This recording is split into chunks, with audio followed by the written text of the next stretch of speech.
2's Underground. Today I am sitting with Jon Worthy. Jon, how's it going, man? I'm good, man. How are you? Doing all right. Getting some rainy weather here. How's the weather looking like in Tennessee over there for you? It's been rainy, but today it's like the sun's starting to peek through, so looks like it'll be a nice sunny night. Good deal.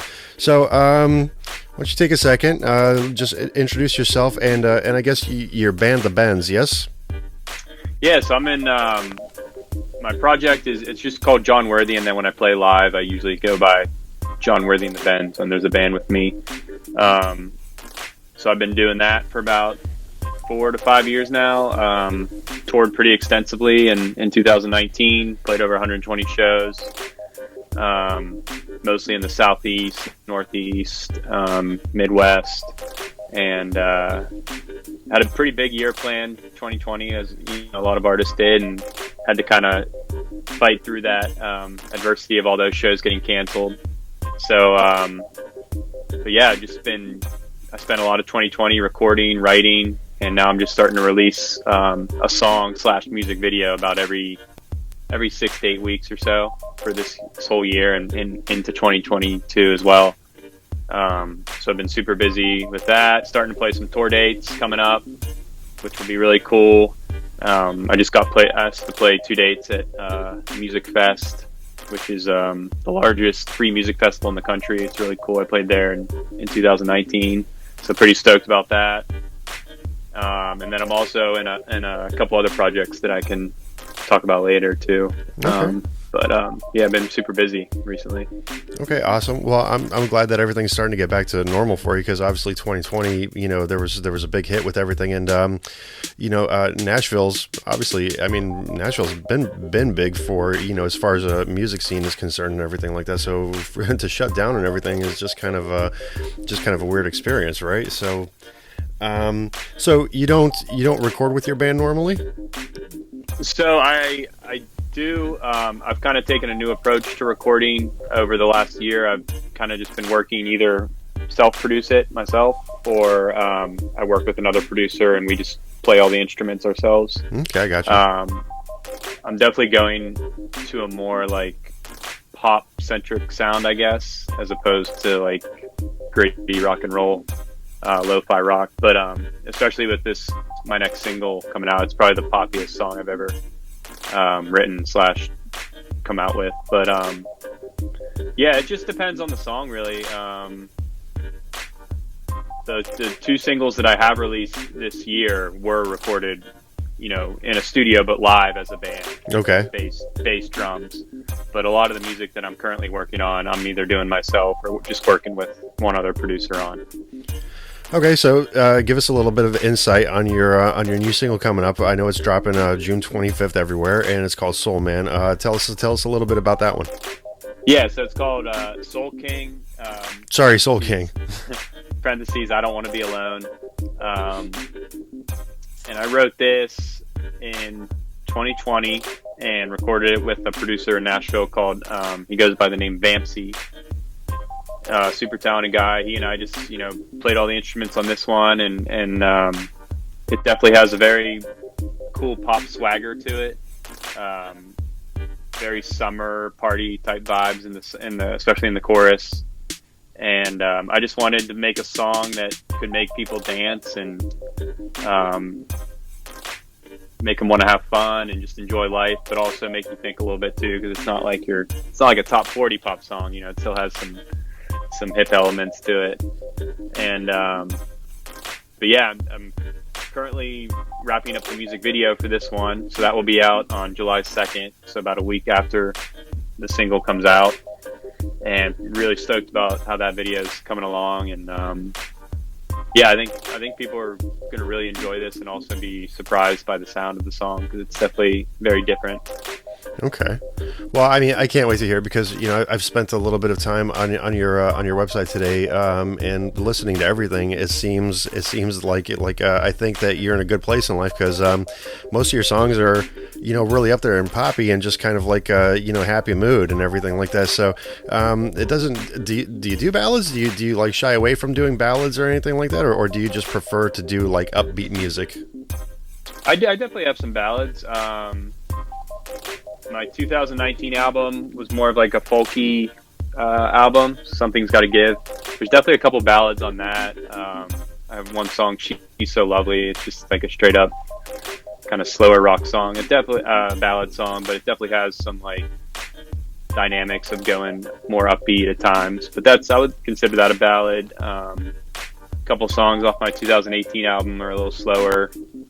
Yeah, I think I'm definitely, like I said, I would veer on the side of rock and roll. But yeah, I definitely have some ballads in there, I would say. Okay. Well, speaking of performing live with your band there, right? Do you prefer the studio life, or do you like being out on the road and touring and getting into all the new places and everything like that?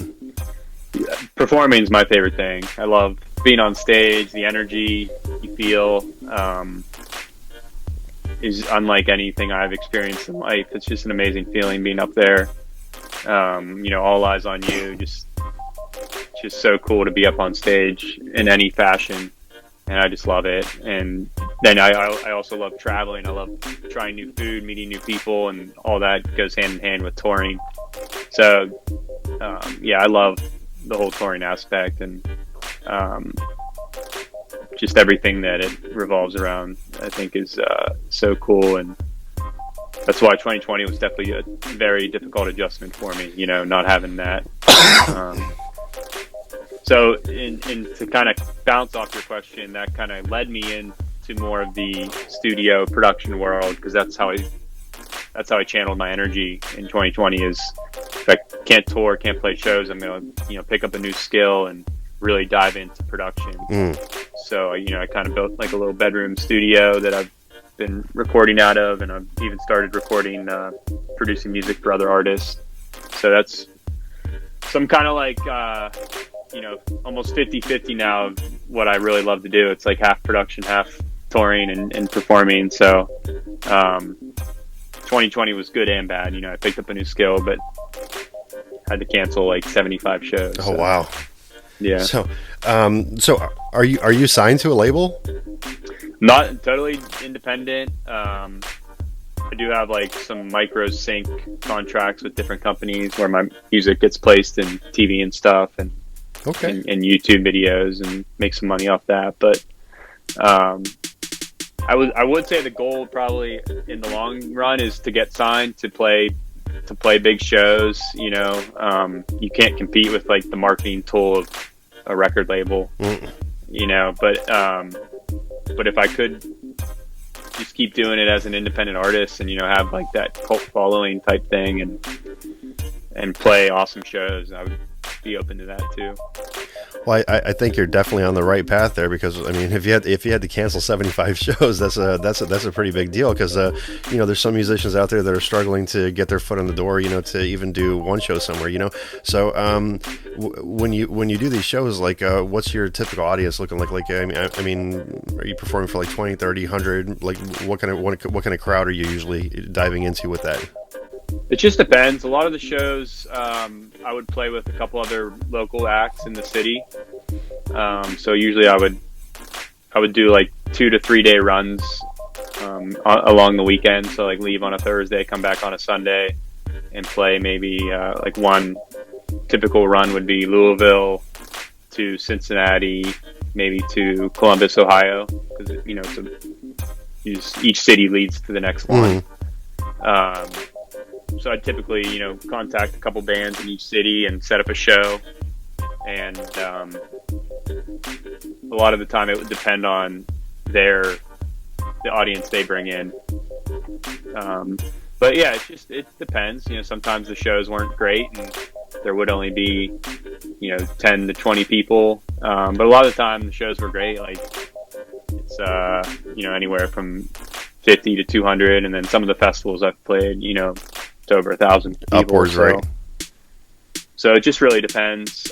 But there's always those shows that aren't the best, and you're just playing to a couple people and the bartender, and Well, I mean, that's all good. You know, I mean, if you're doing what you love, then the crowd size the crowd size, I should say, really doesn't matter, right? Because you're still performing your music, you're still getting it out there, even if it is just for the bartender, right? Maybe they haven't heard you before. I mean, you always want to play. You always want to play for more people. It's always more fun. But yeah, you're still playing music and being on the road. There's nothing like it.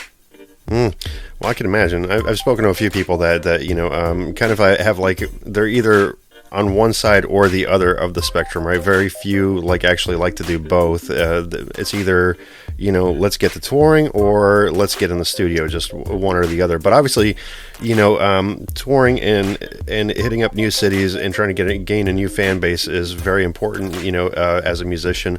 What do you think, what kind of knowledge do you have, I should say, that you think helps you in your promotion of your music?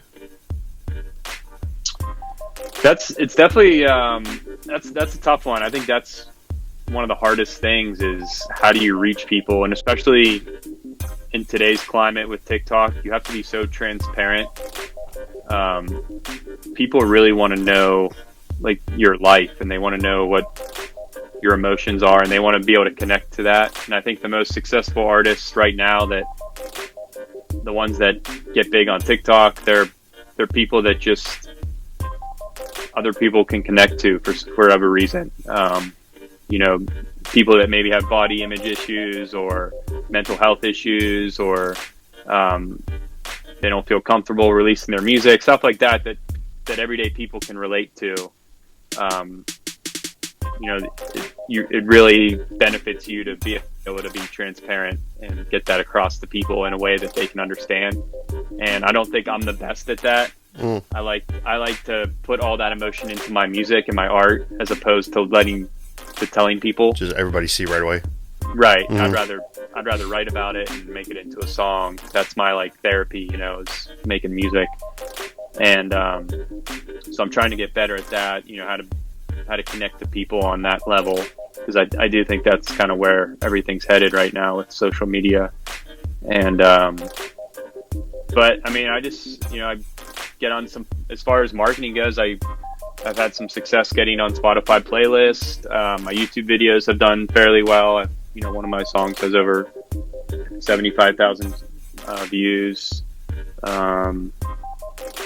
Just consistent emailing of music blogs, and, you know, trying to get my music out there to different blogs and get reviews and features, and you know, just the normal thing, I guess, and always try and give out the best song you can. I think that's the most important thing. Right. You definitely, I mean, like what you're talking about, definitely, I think that there are songs out there that truly display somebody's emotion and what they were feeling. And I think that if you have a formula like that, then you're going to do pretty well with it. So one of the things that I always like to ask questions, and I'm sure that you have this on the written interview that we're going to do later on, what was your defining moment in life where you were just kind of like, music, yes, that's the ticket. Yeah. I'm there. So honestly, for me, it's been a gradual climb. I started playing guitar when I was 13. I saw Behind the Music, Guns N' Roses, just fell in love with Slash and like the whole image of being a rock star. So I started taking guitar lessons. You know, played, but was never like obsessed like I am now. Played throughout high school, and then in college, I found myself with a lot of free time for whatever reason, and that's when I started diving into songwriting, started getting more into music, and then I eventually joined a band, and that's when I fell in love with performing. And then one of the guys from the band said he was moving to Nashville, so I said, yeah, I might as well do that too. And I had never been to Nashville before. I just moved here sight unseen, and dove into the whole music scene of Nashville and being in a band and doing some touring and recording. And so I think it was just kind of that gradual climb for me of music becoming more and more a part of my life and more serious, that it just that's kind of my overall defining moment. And now I just can't imagine doing anything else or ever giving up. You know, I love it so much. Right. So, do you do music? Is this your 9 to 5, or you have a day job as well, or are you just seriously just 100% music there? No, I unfortunately do have a job. Okay. Yeah. So I do have a plan though to end that. So not there yet, right? Not there year, yet, but close enough. but getting there, yeah. So as far as Soul King is concerned, what do you have going on after that? Do you have plans set up in mind of have you started any new songs past this one? Maybe working on an album? What's your thought process there? Yeah, so I think I have 8 more songs fully mixed and mastered that I'm going to release every 6 to 8 weeks as singles along with a music video. I already have like 3 music videos in queue to release after this. And then I'm also working on a self-produced full-length album of songs that I don't know if they're necessarily like your typical single, but I think as a collective of songs, that's a really cool group of songs to make an album out of. So I'm gonna do either like a 10 to 11 song full-length album that I'm gonna just fully produce myself, and so I'm really excited about that. I don't know when that album will be out, but yeah, I'm gonna be releasing a lot of music this whole year, and I'm also the frontman of another band called Saint Dorian. We're working on like 11 new songs that we'll be releasing. And then I'm also in a band called KJ Wild, and we're recording music and getting ready to release that as well. So that's like literally all I do is just... I was gonna say, how do you find time for a day job when you're seriously like in 3 bands and producing albums and music videos and all that stuff? Yeah, so I woke up and I've just been on this 3-month bender of nonstop working, work my job, and then as soon as I'm done with that, I go work probably an 8-hour day of music. And I just woke up one morning, I was like, I'm so burned out right now. I just haven't taken a breath in 3 months, Right. So fortunately I had a trip home to Pittsburgh planned for Memorial Day, and kind of just let loose a little bit and didn't think about music as much. That was nice. But yeah, it's a lot. Like it's definitely very mentally draining, and but I just feel like I have so much creative energy that I need to get out, and I want to get out, and it's so it's fun to just keep doing it, Well, and have different outlets too. Absolutely. Well, I mean, I'm glad you're doing what you're doing, obviously, because hey, if you enjoy it, there's no reason that you should stop with it, right? Yeah. Okay, so as far as the streaming platforms go, do you tend to focus on one streaming platform more than the other? Just because, once again, you were mentioning your music videos. Which do you prefer?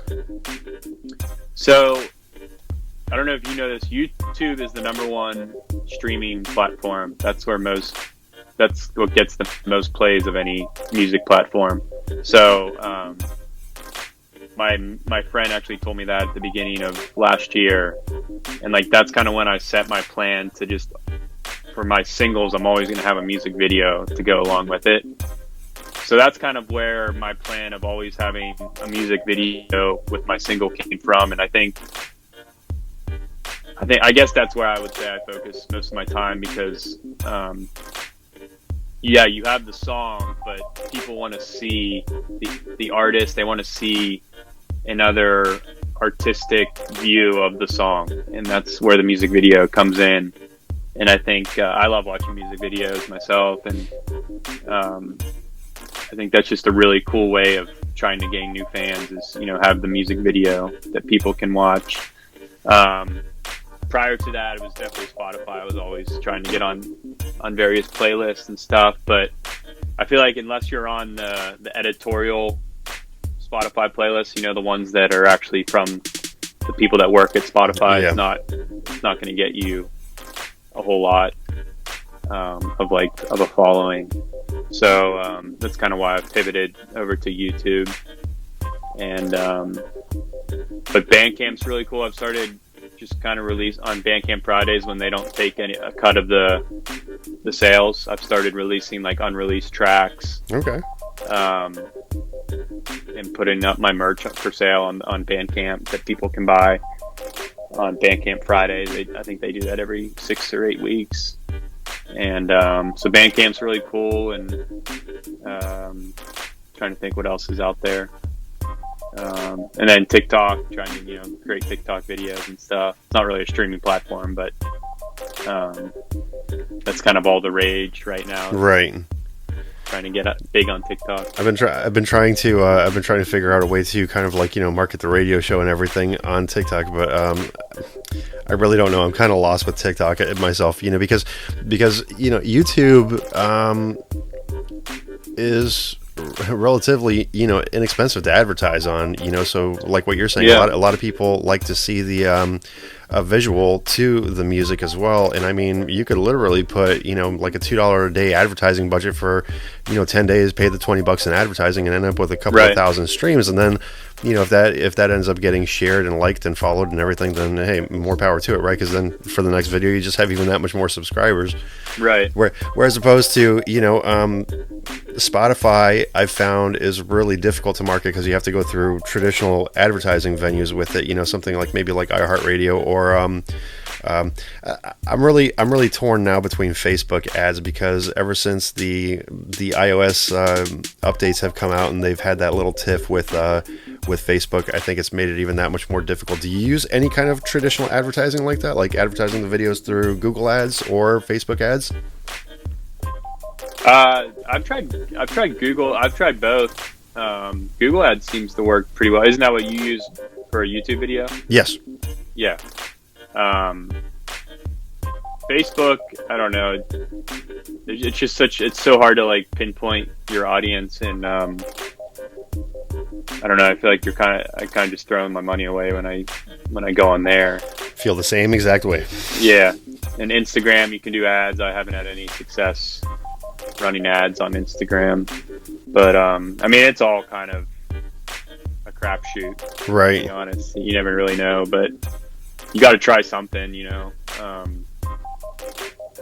That's what's tough too, because you, as an artist, you record music, you spend money to record it, you get artwork for it, you spend money on that, you do a music video, you spend money on that, and then you got to figure out how to get people to listen/watch it, and then you got to spend money on that. So it's just like you're giving away all this free music, and yet you got to pay to get people to listen and watch it, So I think that's a really difficult thing, and how do you generate that money to market yourself and still have time and energy to do your music? It's really tough. Well, I mean, that's the $1 million question right there, isn't it? Right? Because I think we did the math on it, and it was something like 750,000 streams would be necessary on Spotify to replace a $500 a week job, which is obviously getting up to 750,000 streams is just a little more difficult than it sounds. Is because once again, even before Facebook started their tiff with Apple and everything like that, they had a lot of keywords that you could put in, which would be like specifically people that are into Spotify, specifically people that are into indie rock. I think you can kind of manipulate that in Google Ads, but I think Facebook had a little more versatility as far as that was concerned. But even then, it really just didn't generate what Google Ads was doing. And I think that, obviously YouTube's owned by Google, so anything that's coming through there, they're going to streamline the entire process. Because right now, I don't know if you've done it recently, but Google has the smart ads, which basically you just upload an image, upload a web address, and then just hit a button, and they'll create the entire advertisement for you. Really? And just reach your prime audience. And then after a week or so, you can like tone it down how much control they actually have, and if you want to add elements to it. But I mean, they've been doing pretty well, and talking about click-through rates and everything like that, they do generate. So they're doing all right. Google's a powerhouse. I mean, you can't compete with that, So nah, yeah. So okay. So I mean, live shows. Pittsburgh to Nashville though is that's got to be a little bit of a culture shock though, right? Yeah, the South is definitely different for sure. But Nashville is really cool. It's very it's a very young city. There's always people moving here. And in some way, people here are doing music. You know, they either actually are a musician, or they do engineering, or they just love music. Like, everyone has some type of connection to music here, and it's really cool that I don't think most other cities have. Even like the bigger music cities, Austin or New York or LA, everyone here is just, it's all music all the time. And so it just makes it easy to find people to play with, you know, to get a band together. So I think it's just a great city to be a musician in. And you're very central to a lot of cities that you can go tour in, you know, as opposed to being in California. You're pretty much landlocked to just California. Right. Here you can go anywhere from 2 to 5 hours and be in like 10 different cities, you know, pretty big cities that have a good music scene. So it's a really good central touring location. But yeah, it's definitely, the South is definitely different, and but I like it. You know, everyone's very nice here, and just the fact that everyone does music makes it that much better. Right. Now I know, because you know, back like, let's say a decade ago, right? You know, the Grand Ole Opry and everything, it was just kind of like Nashville was, and Tennessee in general, right, was more focused on country music. Is there more of a break now where there's a lot more like, let's say, like hip hop, indie rock, like fast tempo metal, even, as opposed to country? Or like, how is the scene looking out there as far as that's concerned? I think country will always be the number one genre here, but yeah, there's a huge rock scene, pop music. There's definitely some rap. They have a couple jazz clubs. Yeah, I'd say it's pretty diverse music culture. You know, and you get a ton of bands coming in, you know, national acts that aren't country playing huge shows here too. So it's definitely not like as pop centric as LA, or maybe as rock and roll as Austin or New York, but it definitely has a good diversity here, and it's not just country at all. Okay. Do you have a favorite city that you like to tour in? So Pittsburgh's always a great show, just because my family lives there, and it's always a great turnout. Cincinnati's really fun. It's a great city. They have a really cool scene there. I've become pretty good friends with a number of artists there. I'm going there in a couple of weeks for like a DIY festival called Barnstock on the 27th, so that'll be fun. I like Columbus, Ohio is a very artistic, artsy town. Always have a good show there. I've shot a couple of music videos there too. Louisville, Kentucky is another good town. They have a pretty good music scene. Trying to think where else. And then I mentioned Music Fest earlier. That's in Bethlehem, Pennsylvania. Okay. A little bit outside of New York City. And that's just such a cool event. I mean, literally the largest free music festival in the country, and they just have dozens of really legit massive stages and they get artists from all over the country to play there, and it's just really cool. It's like a 12-day event. I'm playing there 2 nights in a row in August, so really excited about that. Awesome. I'll have to get some details on that from you. Now, have you toured anywhere outside the United States, or have you pretty much been United States and that's it? Just United States. I had 2 dates booked in Canada last year in Toronto, so I was going to go there, but that got canceled, and that probably won't be happening anytime soon with COVID still in Canada. Yeah. But yeah, I'm probably going to play a show. I'm going out to California in a month. I'm going to be playing a show there, so it'll be cool. Out west, go and play out west. But yeah, I'd love to tour Europe. I mean, they have a very, very good music scene there, and they love music. So Yeah, I'm kind of thinking that with the whole COVID thing, probably maybe mid 2022 is going to be the bigger uprising of music. I think when everybody starts to feel a little more comfortable about going out and being out in public again, and of course a lot of these businesses, nightclubs, they have to rebound because a lot of them have closed down, unfortunately. But right. Hopefully everything will start getting better, and any kind of anything that you'd like to add as far as your music is concerned? Shout outs to anybody or anything like that?